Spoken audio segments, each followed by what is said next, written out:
Ibo. Ano ba basa dyan? Ebo? Ibo.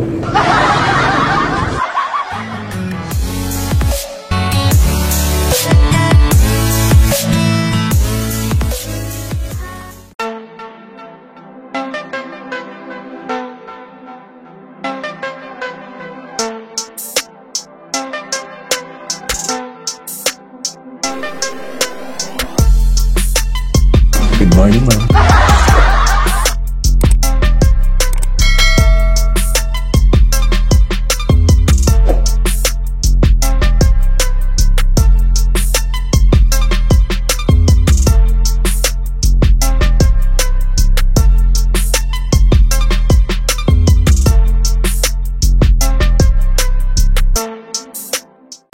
Yeah.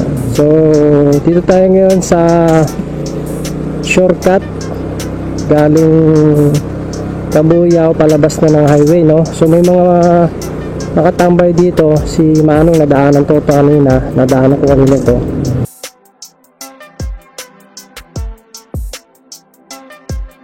Nag-a-assist siya ng traffic para hindi magkabanggaan. Tignan nyo, oh. So bibigyan natin siya ng kahit pa paano.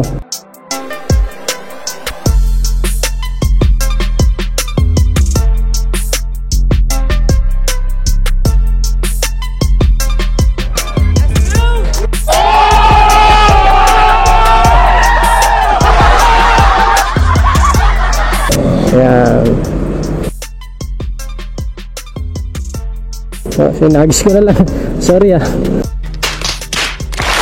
Nagkasunod kasi ako sa likod eh. Baka mabangga ako, pero usually normal na yun, hinahagis. Pero pag mga nakakotse, naabot talaga.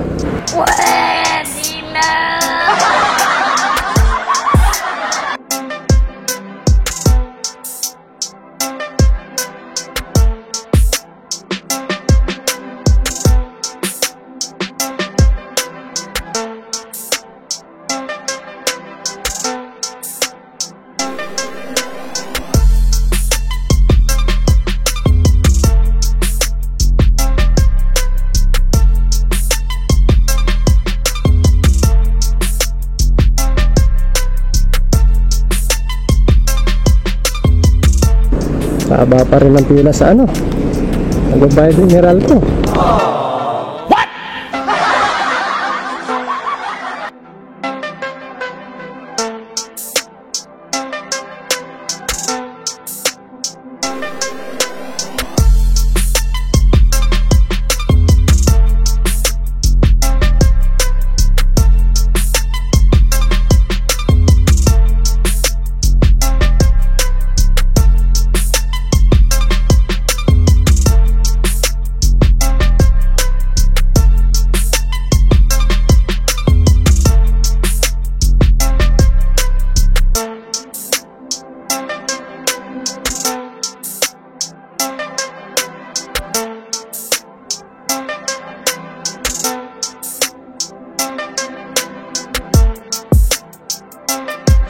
Yan ang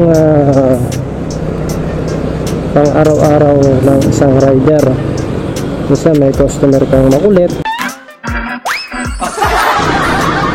malilo, mabait, no? So halo-halo na. Kailangan mo lang talaga is yung pasensya. Magkaiba yung pumapayag sa nakikisama. Kasi customer yan. So tulad yan, yung customer natin ngayon, or yung client natin ngayon. Ano bang mali sa akin? So kaya nag-reklamo ako dahil ba't na ganyan. So may tip pa akong bonus, which is napakalaking tulong. Lord, salamat po sa biyaya. Napakalaking tulong sa mga katulad kong rider, yung tip na binibigay ni customer. Yan, 10, 5, 10. So walang tuloy yung ano, so 5, 10. So kahit magkano yan, 20, talaga 50, yun, malaki yun, napakalaki. So actually yung babayaran lang dapat yun is 1,350. So nagbigay siya ng 1,400. So So, inabot niya. So, sinabi niya na mismo, no, naka-smile pa. Seriously? Keep the change. So, nakakataba ng puso. Nakakawala ng pagod actually. Sa mga katulad nating rider. Kaya sa mga rider dyan, no, so, saludo ako sa inyo.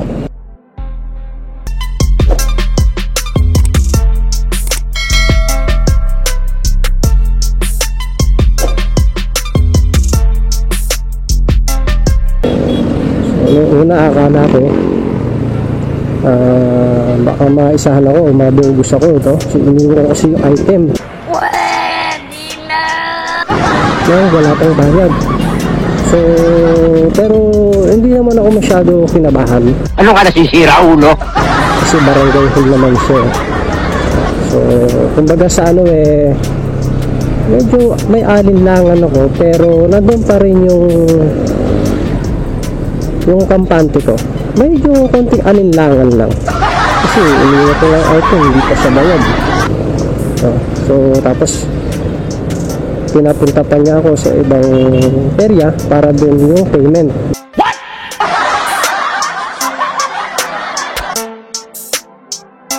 May mga ganun talaga instances na nangyayari. Pero kabahan ka pagka bahay or nag-meet up lang kayo sa isang lugar, paiwan yung item and then meet up ulit sa isang lugar para din yung payment. Yun, dun ka kabahan kasi 101% mabobogus ka dun. Okay, so wag yung gagawin yun. So dun sa ginawa ko, barangay hall naman siya, no? So meron akong area na pwede kong balikan sino yung nausap ko, no? So makataon naman siya ng barangay. Pero kung ang gagawin is ni customer is meet up sa isang lugar, iwan yung item doon sa taong kinausap niya, tapos meet up ulit kayo sa ibang lugar na malapit para daw doon gagawin yung pagbabayad o yung payment. Ano ka nasisira, ulo? Or gagamitin GCash. So sa GCash nga pala, kung mag-GCash siya para doon sa mode of payment, ganitong gawin nyo. Hintayin nyo muna si customer makapagbayad sa GCash or isend niya sa iyo yung picture na naka-screenshot na proof of transaction na nagbayad siya through GCash o kung ano man yan, malaman mo na nagbayad talaga siya ng ganong amount. Sa kanya ibigay yung item. So wag na wag yung gagawin na yung item iiwan nyo tapos aalis yung customer.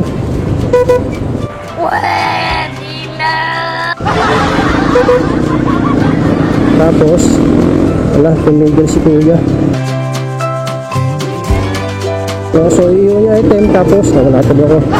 Tapos yung nag-receive ng item aalis na pero wala pang mode of payment o nangyayaring bayaran, no? So make sure na wag mo munang paalisin yung tao na nag-receive ng item tsaka nyo hintayin yung payment.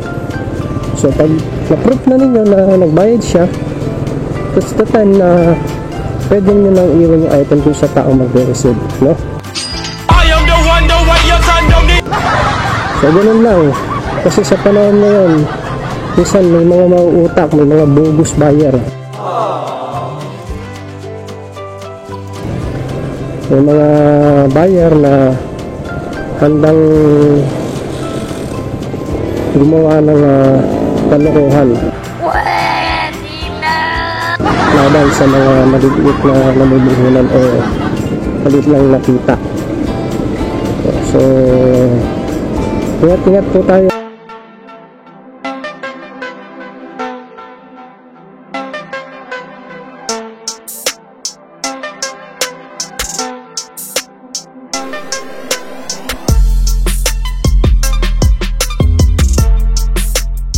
A few moments later. Ibo. Ano ba basa dyan? Ebo? Ibo. Evolution. Diba? Evolution. Evolution. Ano ba tayong basa dyan? Ano bang mali sa akin?